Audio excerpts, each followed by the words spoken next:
So let's see. All right. We just push it. We just connect it like we always do. Yeah. That would be good. I hope she's all right. So no, she's she got Elvis. So I'll be worried. Yeah. All right. Let me make sure this thing is on mute. It is.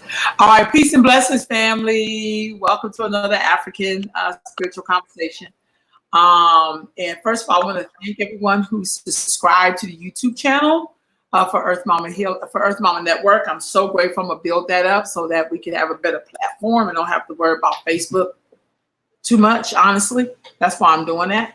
And also, give it has some great programming, and I have to worry about people liking or not liking or whatever the hell that is.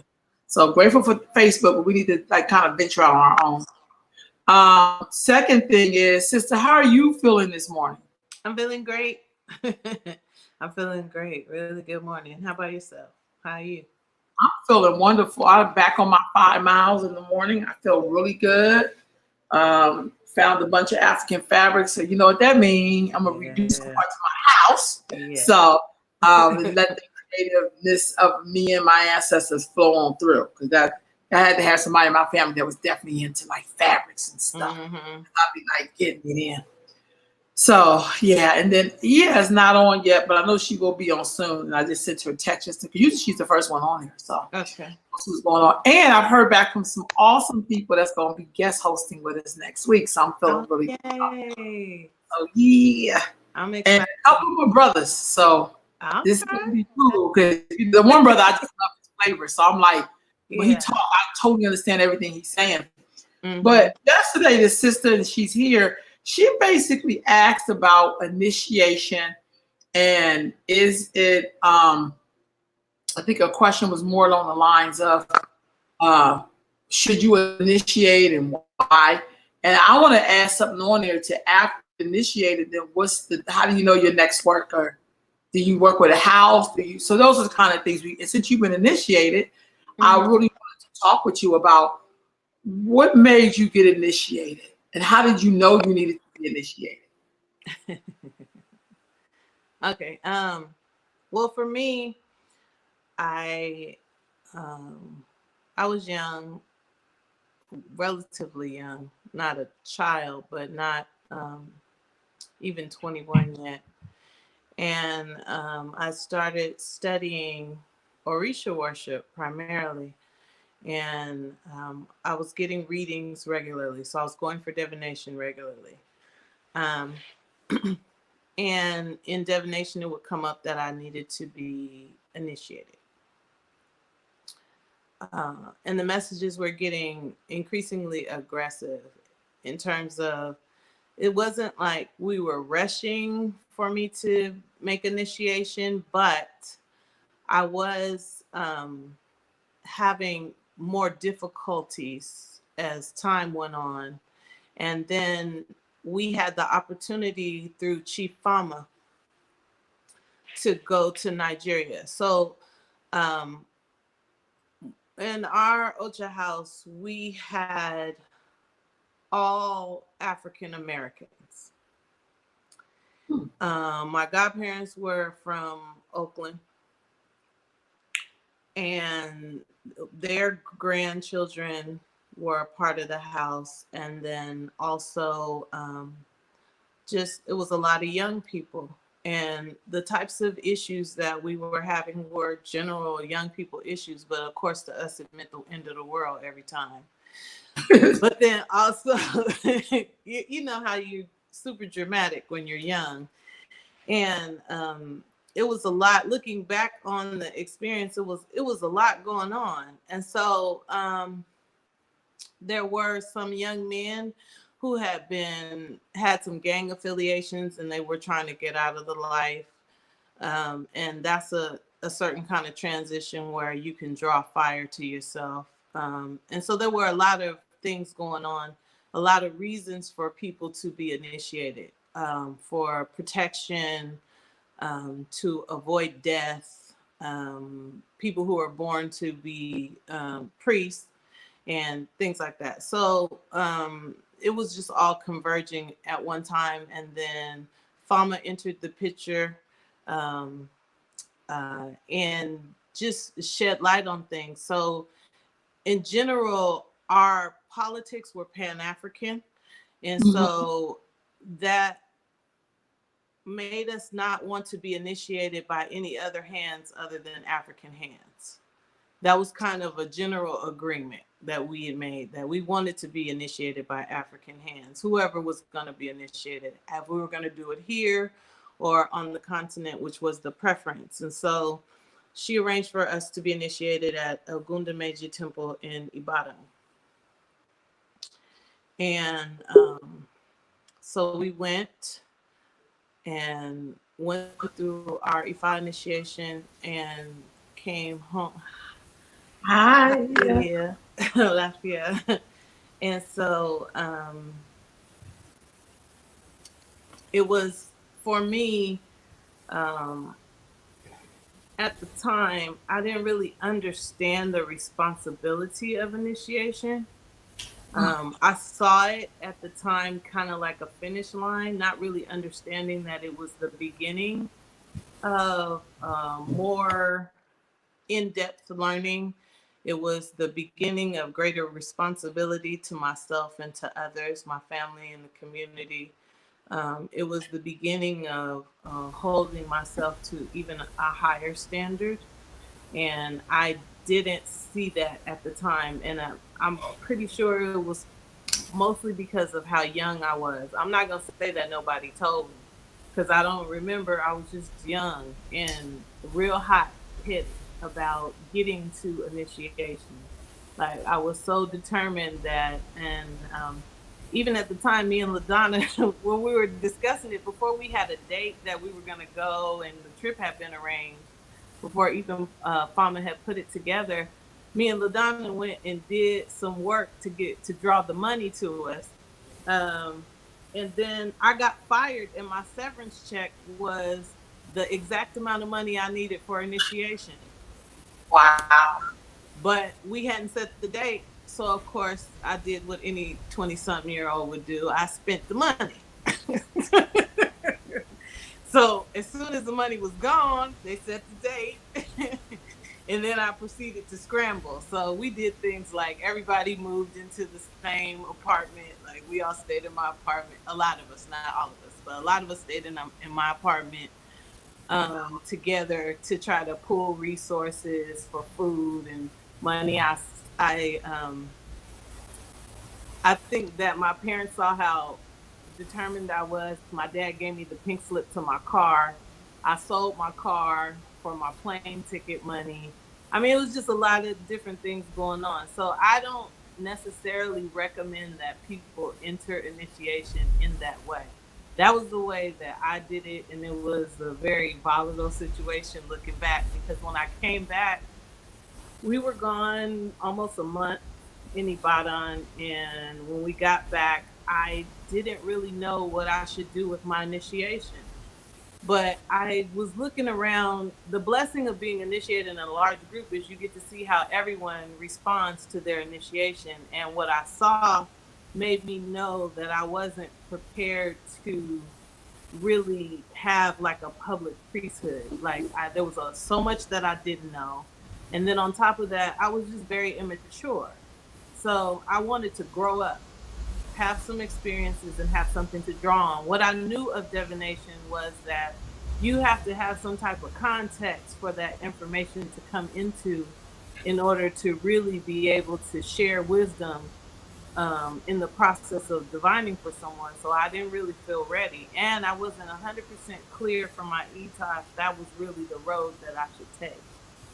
So ETA meaning the divination that I got during initiation. So in initiation, you get an Odu for your life, and information about like lifelong taboos and the way that your life is. You get information about your life. And so I didn't get from that information that I should just go directly into training for public priesthood. So I moved back to Oakland, got a job. And I said I would just take care of my shrines and grow up and have some life experiences. And so, I did that for a long time. and periodically, I would be in more intense situations, but um, that's really my initiation story. Like I'm initiated to Ifa. I don't have any Orishas made. I haven't had a Gungun initiation or anything. And where I was initiated to Ifa, they don't initiate women into a Gungun. But that doesn't mean that my ancestral lineage is from specifically Oyo State. That's my Ifa lineage. So that's my story. Right on. Blessings. Yeah. Glad you could join us. You're the first parent. Okay. Really, I was like, okay. We're talking about initiation, and she was just sharing her journey to how, she was initiated. Do you have any information to share on initiation or your journey with that at all? Okay. Good afternoon or good morning, first of all. I don't know how that happened, but anyway, here I am. With me, what happened with me is that I was born like everybody else. And during the time when I was born, they were giving out vaccinations for, I think it's smallpox. I can't remember. But anybody that is my age, maybe younger, they have this thing on their arm, this round. Here. You got it? My sister has it because she was in 1964. Well, I'm before that. But anyway, that made me deathly ill. So I was at the point of going home. And of course, you get vaccinated at the hospital at the time. That's where people got vaccinated, babies. And so they weren't able to, they didn't know what was happening with me. And so my grandmother and my godmother got together and they went to see whoever they went to see. And I don't know any of this because I had to be 1 or 2 somewhere in there. And and my mother had already lost a son. So of course she was frantic. But anyway, and so they went to see whoever they went to see up in the Bronx. And this is before, I can't remember his name. He came from Cuba and he brought the Lukumi tradition with him when he came to the United States. I think it was in 1955 that he came. I'm dating myself, but this is before that time. So they went to whoever they went to, and I can't tell you what the person's name was. It was a woman. That's all I can tell you. And she did what needed to be done. And then she said that I had to be initiated in order to live, to be okay. And so that's what they did. And my Ita and all of that, of course, they gave that to my godmother gave it to my grandmother, actually. And that was my story for years. And of course, my grandmother would tell me things here and there. But that was basically all I knew. As I grew older, I think I mentioned this earlier, as I grew older, I moved away from the tradition. And it wasn't even called the tradition then. It was a different time, and people looked upon African spiritual systems as everything was voodoo, and it was scary, and it wasn't looked upon with a good light. But of course, that didn't matter in terms of who I was or who my family was, because we were all in the tradition to a certain degree. Personally, in our home. At that time, there weren't any temples really to go to. Because you got to remember, the guy that brought it from Cuba into New York hadn't even arrived yet. Yeah.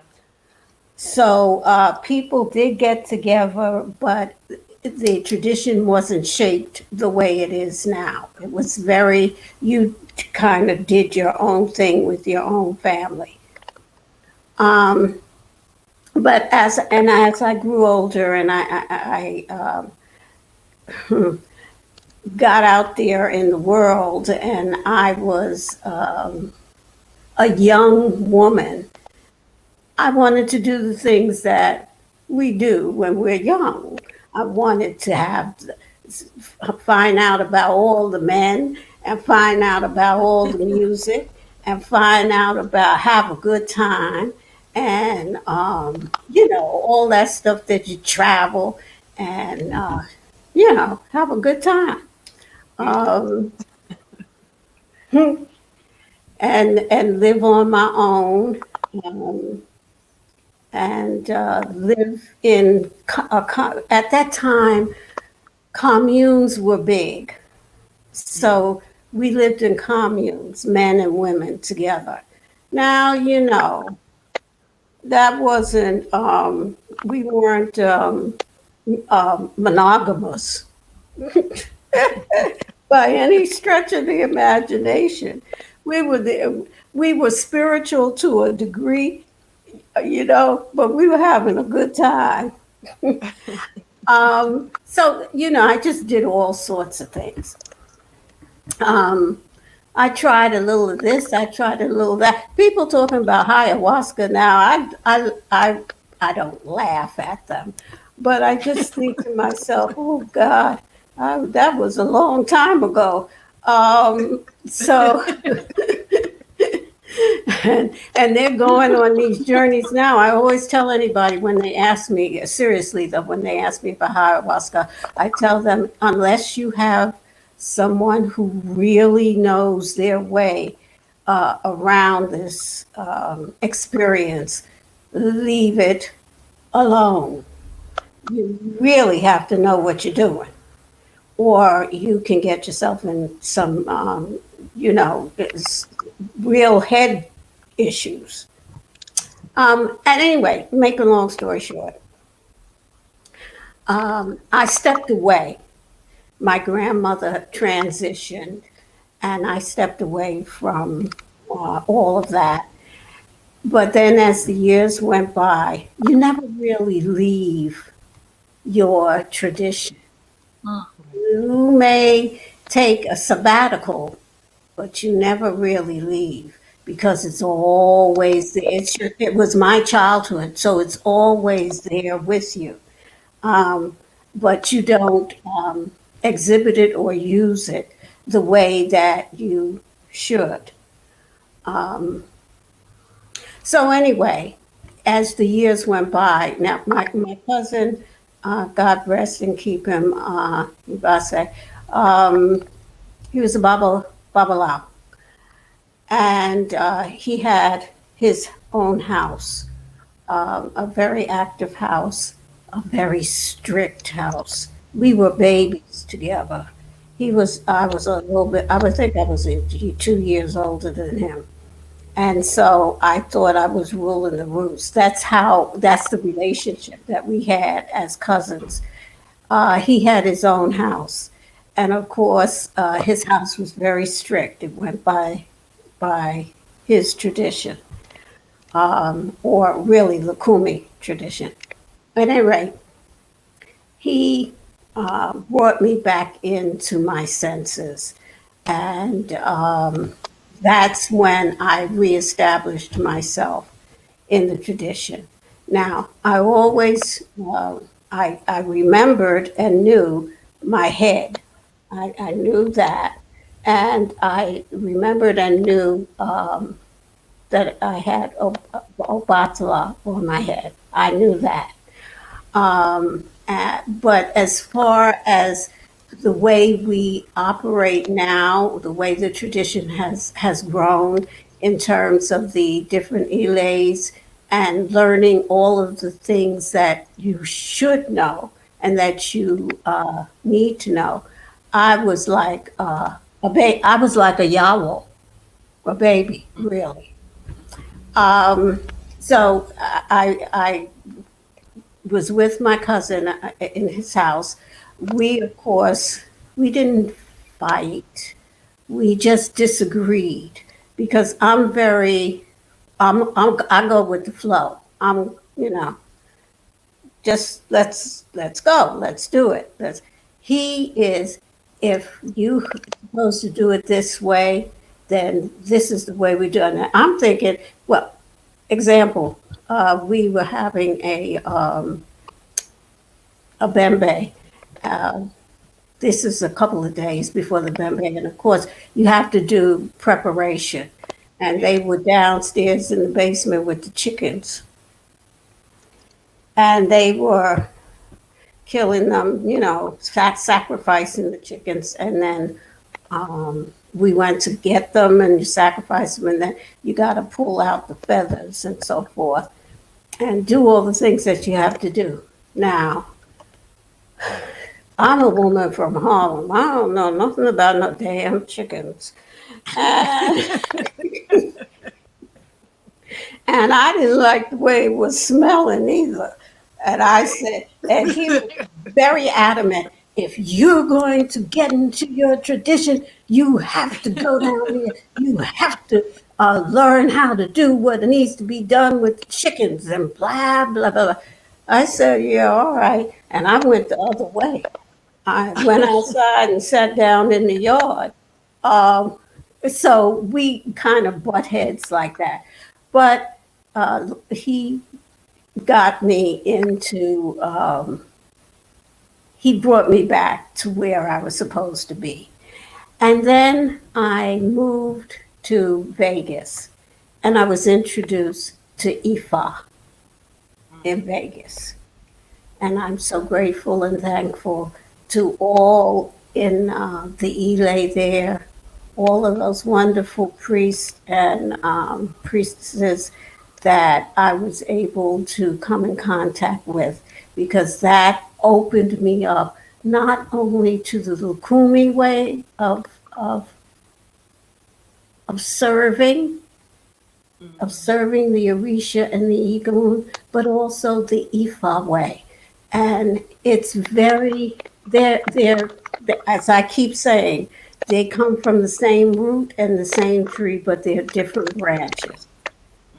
And so then I received, I had Obatala, but that through divination, it came through that I had to receive my pot again and for Obatala. And then it also came through about Oshun. And I received that from a priestess that comes out of Florida. But I received it when I was in Vegas. And I thank Oshun every day for that.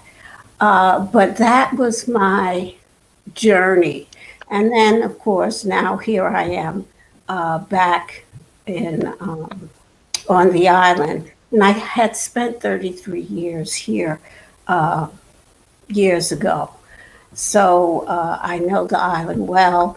I was married here, and I have my children and grandchildren here. So my path has been different from most folks, but I'm very grateful for the path, for my Ori, and the path that we have traveled together, because it has allowed me to live in different places and to broaden my perspective of not only this tradition, but just the world and people. When you live in different places, you get to be a part of different cultures. And so, and that broadens your perspective of life and the world. Now, when it comes to initiation, however, my thoughts at this point in my life is you must build an extraordinarily strong relationship with your ancestors first. And then, after much work and patience and soul searching, then you can begin to think about initiation. Everybody is not meant to be a priest. I hear you say that. I hear you say that a lot. Yes. And the other bottom line that I tell everybody is the Orisha choose you. You don't choose them. They choose you, because that's part of your lineage. That's in your blood. That's in your DNA. That's who you are. There are the lowers choose those who are supposed to go in that direction. There are, you have lineages of Wudan, you have lineages of Ekon, you have lineages of Kemetic sciences.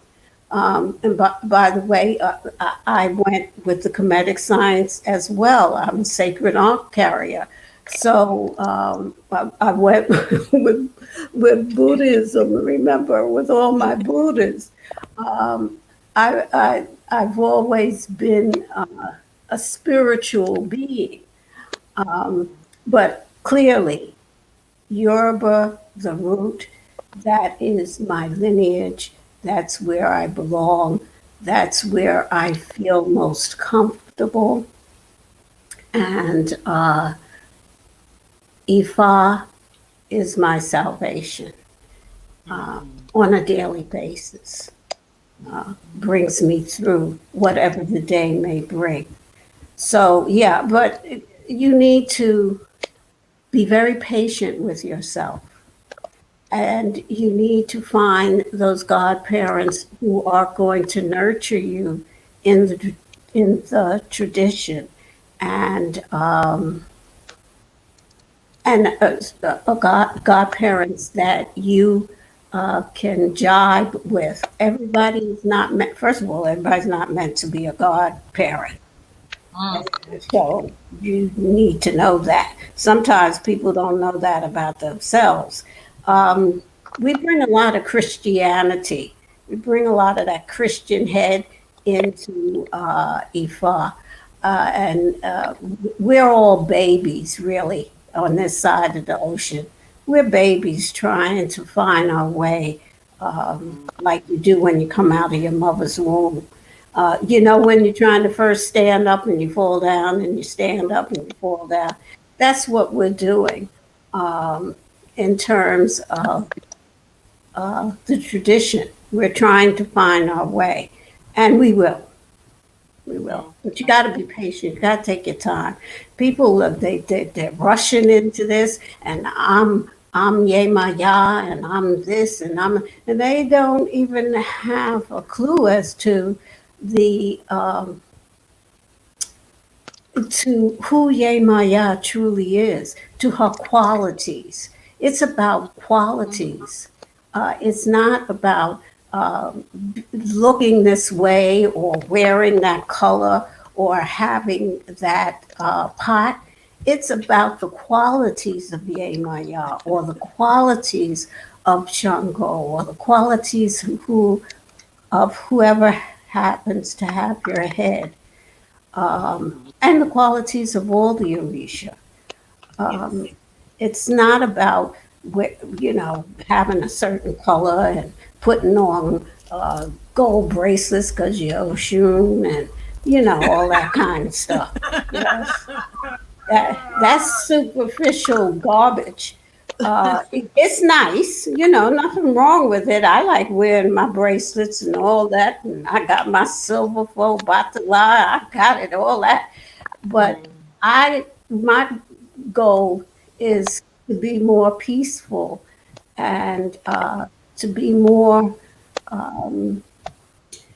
sweet, and those are the things that I have to work on. Those are the things I have to work on because I'm sometimes very abrasive. So I have to learn to I put that honey on the lips so that the cussing don't come out quite as much. Right. Well, somebody here said you got her screaming over here. I'm screaming. Oh, I got her screaming like yes. Oh, yeah. You got to put that. I got to put that honey on. I got to take a bath in that honey so I can sweeten myself up. Say that. Yeah, that's true. Boy. So in your first year, like what are the things after you become initiated that you had to do to be firmly in the tradition? Like some people get is like, okay, then they go back to doing whatever. Don't something change in you? Do your environment change in terms of the way your place is set up? Do you do something different every morning, or what's different after you've been? You want to go, Modupe, and then I'll go after you? Okay. I don't know that it happened in my first year. Let me just say that. Because that was the first year. You're a Yawo, right? Huh? The first year you are like a Yawo, like it's your first year where you have to wear all white. Well, that's in the Lukumi tradition. I was initiated in Ibadan. Okay. I didn't have any of those restrictions. And I didn't have to lift me off the floor, none of that. And I know that happens in also Orisha initiations. I don't know so much that it happens for Ifa initiations. Like I said, I never went through a Lukumi or Santeria initiation. I never was initiated in the States for anything. I've only had the one initiation. She probably jumped back in. She might have to come out and come back in when she realized she's not on there. But that is a really good the way she's going to explain it, because I think about when people say they first year they had to do all of these things. There she is. Hold on. Mm. You're back. Hey. So you said my internet blinks. What? My internet must have blinked. I said my internet must have blinked. But yeah, so I never had the other initiations where you go through that in your first year. Although I think it has value because it gives you a transition period where you're super focused on spiritual things and not so much physical things. But prior to initiation, that was my whole life. Like I really didn't have that much of a life. I mean, I did regular young people stuff, like I would go out on the weekend sometimes, but if it was between there was work to do in the Ocha house for either for someone else or for myself, and it would go into the night on a weekend and going out, then I was at the Ocha house. That was just my life. And so my life revolved around the Orisha. I didn't have, that was the center. So I was already built as that being my foundation prior to initiation. When I got initiated is when I was like, okay, so I did all of this to get initiated. Now what? I literally said that to myself when my feet landed back in the States. And the thing about going to West Africa, I think you know, because you've been there, if you spend enough time for your body to get on that clock, and we were not in the city, we were in the country. We stayed at the temple, and for all that time, like it took me at least a couple weeks to get back from Africa. Like I wasn't present wholly when I got back, I don't think. But I did know that my rent was due and I didn't have no money. So what I did was I started to look for a job. And I found a job in the Bay Area, and I moved immediately. So within 2 to 3 weeks of returning back, like I was gone already on my own. I was roommates with one of my god sisters who didn't go on the trip. She lived in Oakland, and she had a room. She rented me the room, and I would just go back and forth to the city every day working. I did take care of my Ifa. I had Eshu and Ogun, and I was just basically caring for my shrines. Like I didn't, and I would go to work, and that was the extent of it. Like on the weekends, sometimes I would come and visit with my godparents, and there was an initiation that happened when we got back. Someone was initiated to Ifa, and I worked in that initiation. But other than that, like it wasn't very rigorous on my return. And let me just say this, like I'm not a communal priest, I'm an artist. Like I sing, I write, I do poetry, I do theater, and that's primarily like in terms of destiny, like that's my thing. And in my priesthood, I am supporting cast. Wherever I am, like I'm definitely an open book for anything that I know, and I have a lot of resources in terms of people that I can ask if I don't know something, but I don't. I'm not a practicing communal priest. So I would say for someone who that was their destiny, like you really have to cling to divination as a way to navigate where you need to go next. Because once you are initiated, it opens the door for a deeper training. So a lot of people are doing that, but in terms of where you should be beforehand is equally as important to how you navigate after initiation. Because in my opinion, I tell people who are considering initiation, let it come to you. Let it come get you out of your house and take you to the grove.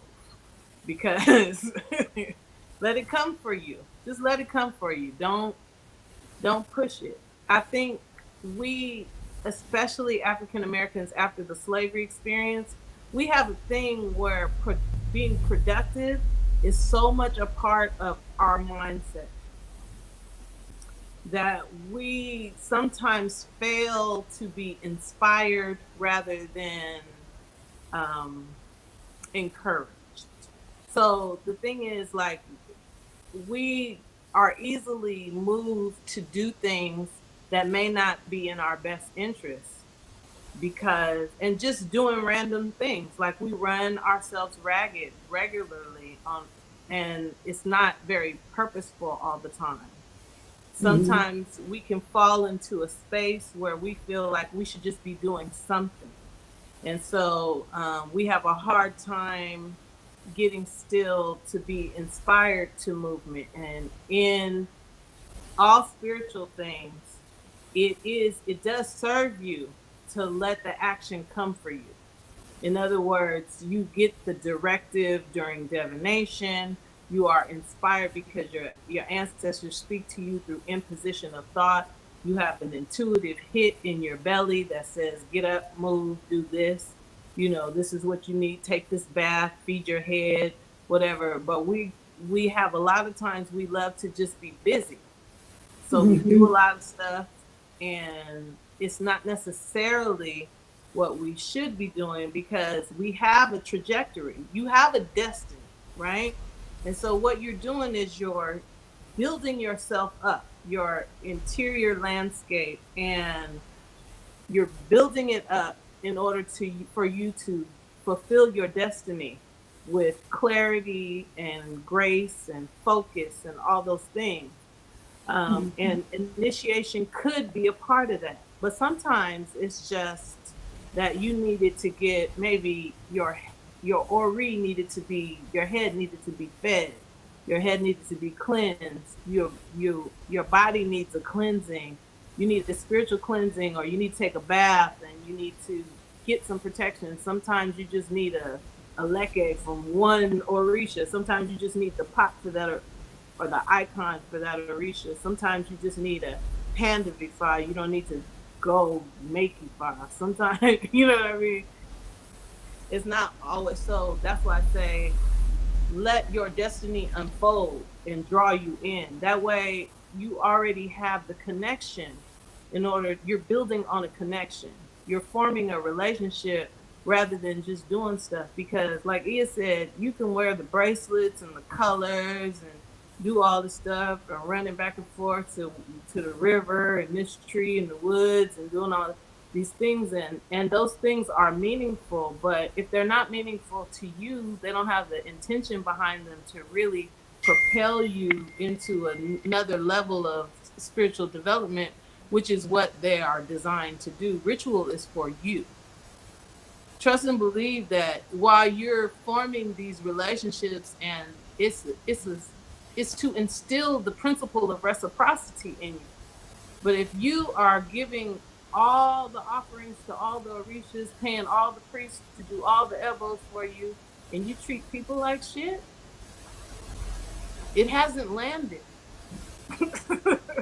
It hasn't landed. So you can put all the names, all the orisha names and Ifa names you got on Facebook, but nobody cares, because you don't treat people well. And the one thing that is most important is evasive, and that's Iwapuele.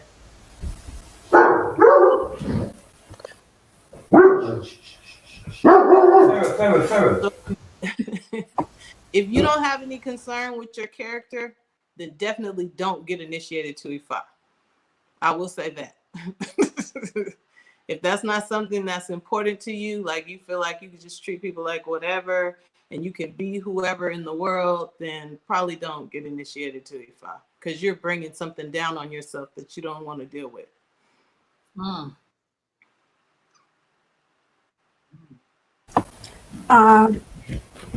Yes. What for everything that that Iyas said.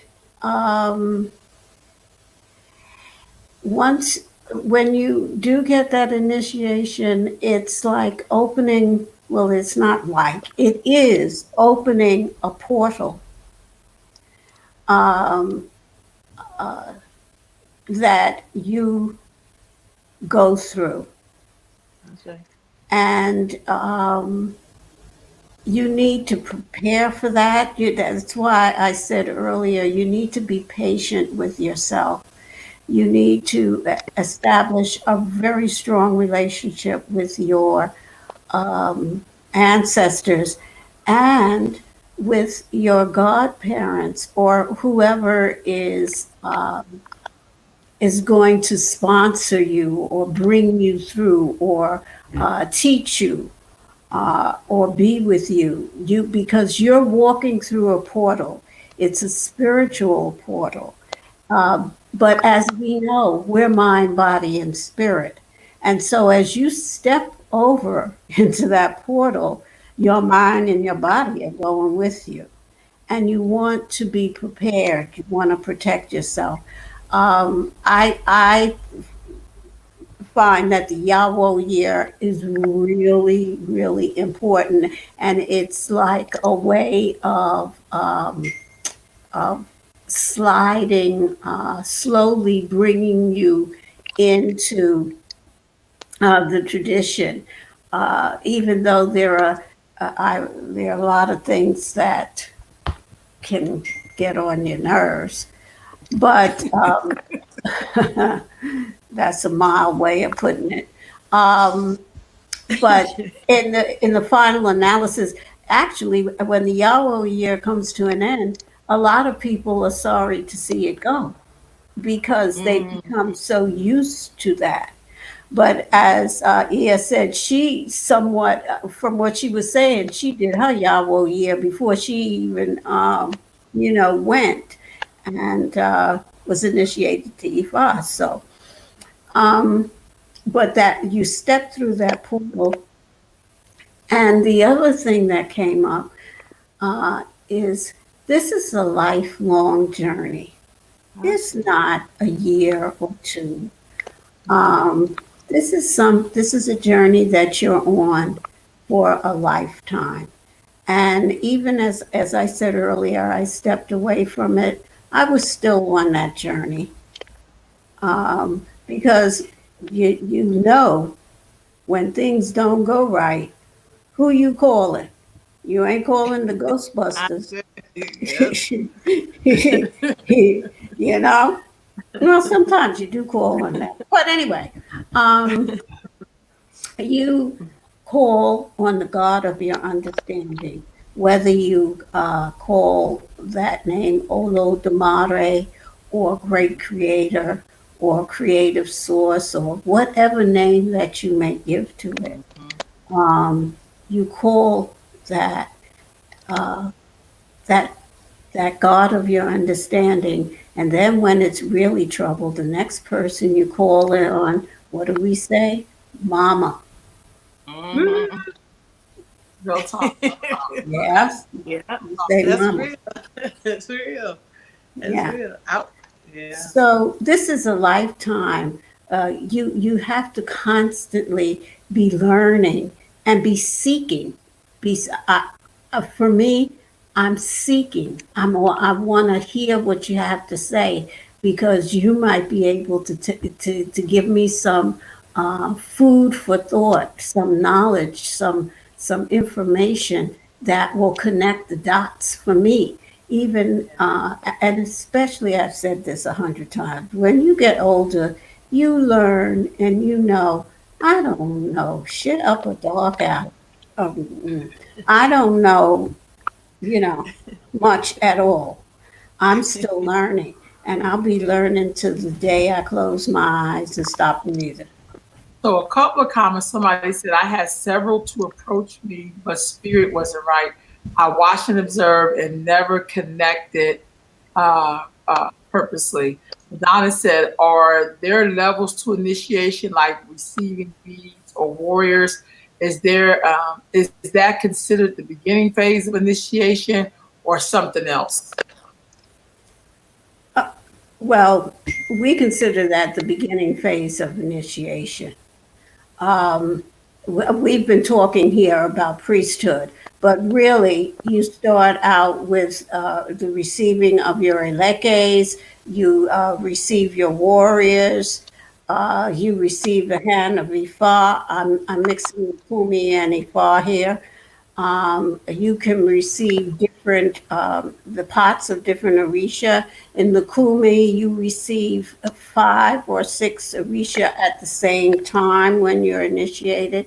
So, and then as you go on and as the Orisha will dictate, you may receive other Orisha aside from the 5 or 6 that you already have.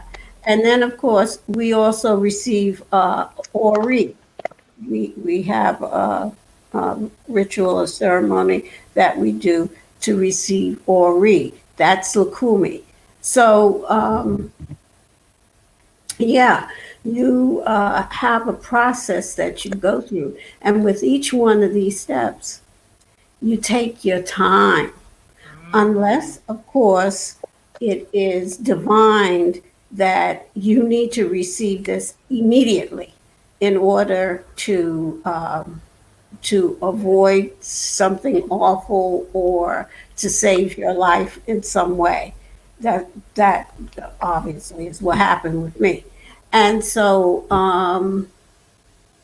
there is a process, and it's good to to stick with that so that it gives you something. And the other thing I find that really dedicated and good godparents will advise you, you're not ready yet.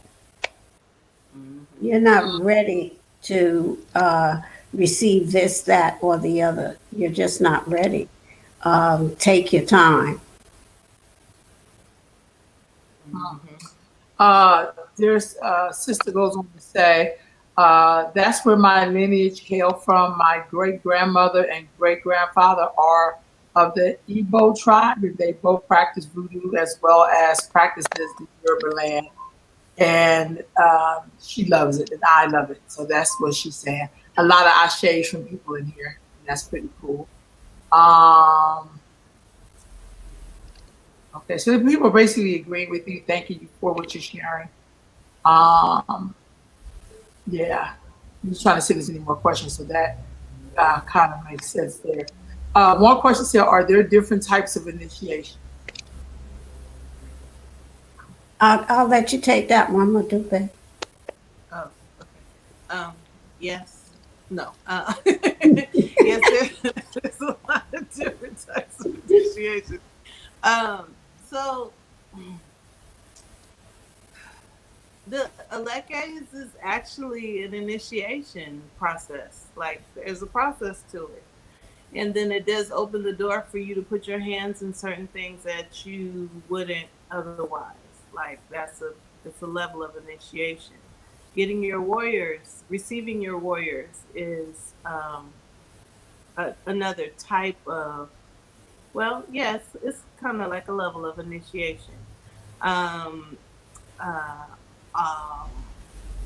Orisha initiation, Egungun initiation, Ifa initiation, and then there are initiations into like societies or secret societies or certain devotional groups that operate more secretive than just the general population of the devotees.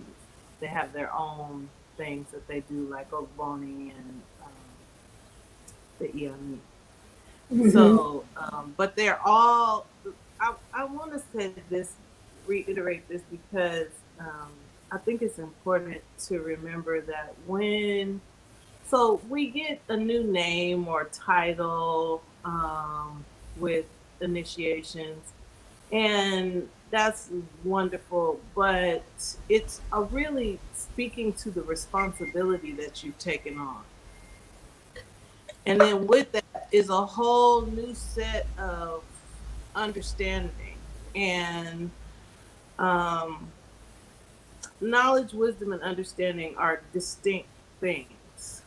You know what I mean? Like, you can have an intellectual knowledge of something, not really understand it, and not be a purveyor of the wisdom of that thing. Mm-hmm. And so when we say priesthood isn't for everybody, like, there's different levels of priesthood. There are communal priests that deal with the public or just whoever comes to them. There are priests who make oaths during their initiation that whoever Eshu brings to their door, some people say that's all priests, but whoever Eshu brings to their door, they are obligated to that person to make sure that their problems are solved. Whether they have all the answers or not, they have now taken on the responsibility of that Eshu's brought them to you specifically for that purpose. And so it's not a parade in your honor all the time. Like, your initiation is the time when things will mostly revolve around you. After that, it's work. Mm-hmm. That's basically what it is, you know. And so we have to remember, like, how we look at priesthood is, okay, so let me say it like this. Iyas' background is in the tradition, or in an indigenous tradition. So you came into a family that already had that as their foundation. I came into a family who had as a foundation Baptist Costal Pentecostal Christianity. So there had to be a shift in the way that I understood my relationship to spirit. There had to be a shift. There were a lot of questions and a lot of things that never sat right with me to begin with, which was the reason why I was so like hungry for something else. And I never found it. Like when I was involved in Christianity, I was a maniac. I was ridiculous. I will say that. I was there every time the church door opened. I was sitting with the pastor, asking him all kind of questions. I was just like, I had that zealousness, but I took that zealousness was that zeal was a part of my being in terms of my relationship with spirit is very intense still, because I can't, that's just a part of me. Like, and I feel like it's a part of a lot of us. We are devoted in that way with great zeal. And zeal is a power. It's a gift, really, when you think about it, because it puts you in a receptive position to be inspired by spirit. But as far as the shift from Christianity to African tradition, that was a conditioning. So part of that was that was part of the reason why I was always putting my hands in work, always connecting with the earth, always, if somebody gets to watch A-Way, I'm going to be sitting right there before they even get to the herbs in the bowl good. I'm grinding coconuts. And I also made a shift from Lukumi and Santeria to traditional. So that is all mixed up in the way that I practice, because there are some things that I may not have all the information. Like Iyas said, we're babies over here. We don't have all the information. Everything in Ifa has not even been translated into English. So even if we had it, if I don't speak the language, so it doesn't matter. Like I'm not gonna know. So I just got used to saying, I don't know that. I don't know that. And I don't feel uncomfortable saying that, because I don't want to lead anybody down a path of craziness. You know what I mean? I'm going to just say that I don't know. But I will say that these are the transitions that a lot of us get to make. Even if you were not a part of a church, like, you have to look at the landscape of your family and the things that everyone in your family believes. So when I got ready to go to Ibadan for initiation, and I went to a family gathering, and I just let them know that I was going to Africa. What you going for? I'm going for a spiritual ceremony. I'm going to come back different and bald-headed. So just be ready. You know what I mean? And it was a lot of mixed reactions. They don't like us. It's dangerous over there. It was some unrest happening in Nigeria at the time, so that was a justifiable concern. But I wasn't concerned about that. I was focused. And then some people just slipped me a couple $100 bills and was like, "Okay, I'm proud of you." You know what I mean? Because it's also the travel piece back to the continent that you should do that regardless. Everybody should go once regardless. But I think we have a lot of ideas that have been entrained in us from the slavery experience that we have to shift in order to really connect to the tradition in any way that will propel us forward. We have been taught that all we have to do is memorize things and recite them back correctly. That's the way Western education works. If you memorize something and recite it back correctly, you got it. You can run with it. And that's, you want to pronounce the words right, and that is important. But it's less important than the actual connection. So I know that I used to always say that the brother on the corner is closer to God than the person with the PhD. And it's just a matter of context, like how you process information. Are you open to things? Do you have a lot? Do things have to be put in a certain format for you to understand them? It's not even about the way that you learn, because if you look at the tradition, it's a lifestyle. So you get it from all ends. You can study in the book. You can look at the images. Yeah, I mean, it takes you in holistically. So you learn from a holistic perspective. There's a tactile part of it where you're doing things and you're touching things and you see the way that there's a texture to it, and there's a spiritual, unseen, mysterious kind of component to it.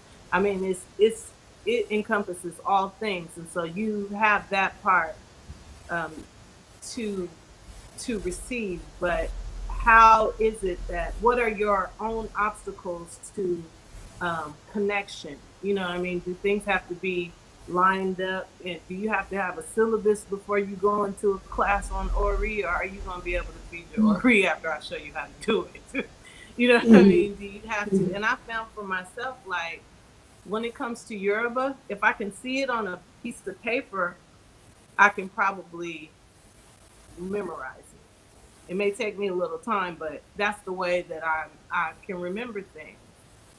But I also remember when I ingest the meaning, when I ingest the intent of it, then I can also remember like that. And so it's just those little things, like it's important to know yourself, and then also be in the council of elders who are paying attention to you. So that's why we call them godparents, because your parents probably know you better than you know yourself, because they've seen the transition. They've seen how you grow. They've seen what you respond to, and sometimes notice things about you that you wouldn't notice about yourself. Exactly. So if you can be in the council of people who are that attentive, then it's absolutely a gift. And anything that you can do for them, you should. So it's not for you to be a slave to anybody or in anybody's indentured servitude, but it's to cultivate reciprocity and interdependence that we practice in community, however that looks for people. So it's very powerful. It's very powerful. I hope I answered your question, because I know I went off on a tangent. No, I think sometimes when that happens, that's because you have to pull those other pieces in there so people can really understand. Sometimes the answer is not yes, no, up, down, 2 sentences. Like, there's a lot of meat in there, as they would say. The levels, those are some of the levels of initiation. It's not just the actual ritual. The levels also occur. Like, we have to know that when we have a shift about something, that's also a manifestation of our prayers. There are other manifestations besides physical things. I think Yeyes was talking about that when she was on. Like, there are other manifestations that we're searching for. You'll know when you really click in, when you really tap into the power of a particular spiritual entity that you've been working on the relationship, when you really start to feel and hear and know the distinct textures of different orishas, like, oh, that's, you're in your prayer cycle, however that looks for you, and you get a hit, you feel a surge of energy, then you begin to start the communication. When you are in constant communication with your ancestors, then you start to get different kinds of instruction. There is a prayer in one of Mama's books that is a prayer that you can do before you throw obi, and it's basically saying, I'm praying that my ancestors will guide me, because I don't know what I'm doing. You know what I mean? I know that I haven't been properly trained to do this, but I need to do this. And so I'm asking my ancestors to guide me, you know. Yeah. And even those of us who have training in particular areas, sometimes, you know, everybody don't know nobody knows everything. Mm-hmm. So we can ask for that grace, you know. That's basically what it is. Yeah, you have to open yourself up to spirit. That's right. Um, and you have to be able to accept that every day is not going to be a spiritual high. Mm. Most days are just normal. Get up, go to work, fix dinner, get the children, whatever your normal is.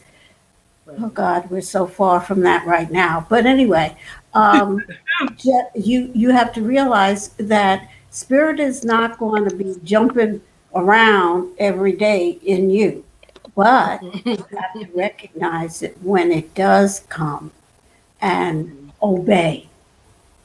Yes. That's the part most people have trouble with. Yeah. Listening and hearing spirit when it comes and what it has to say, and then obeying. Yes. Right on. All right, y'all. We at 12:12. Okay. And I absolutely enjoyed everything that you all had to say. I think sometimes we don't get a chance to talk about initiation. Y'all did use a few words, yawo, and just some terms that people may not be familiar with.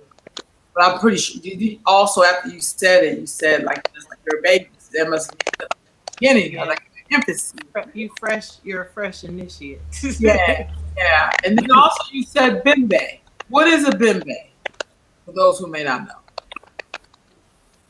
I've been to several. I love them. A bembe is a good time. Reach a party. Yeah, a bembe is the drums. The We do preparation for bembes days in advance. Um, um, you have different drums that drum at different ceremonies or bembes. Um, you you have the food, any animals that are sacrificed. You consume the food, or you share it with those in the area or those who need. Um, it is a time for us to propitiate the Orisha, and of course the aid room always. Um, and it is a time for us. Uh, it's a time for us to let spirit bring down the spirit, bring down the spirit, be in touch with the spirit. It's through our music, through our drums, and through our dancing at a bembe that we invoke the spirit. And of course, there are different incantations for different orisha. And depending on who the bembe is for, which orisha it may be for, that gives us an order as to how we will address the orisha, how we will drum and dance for the orisha, and we ask them, we implore them to come down to hear us and to come down and to give us sustenance and to speak to us. And that's why I say it's always important to listen to what the Orisha have to say, but then to obey. It's useless to get it, to hear it, if you're not going to obey. And the other thing that happens at Bembe is the Orisha have a way of telling the truth. So if you don't want to hear it, try to hide.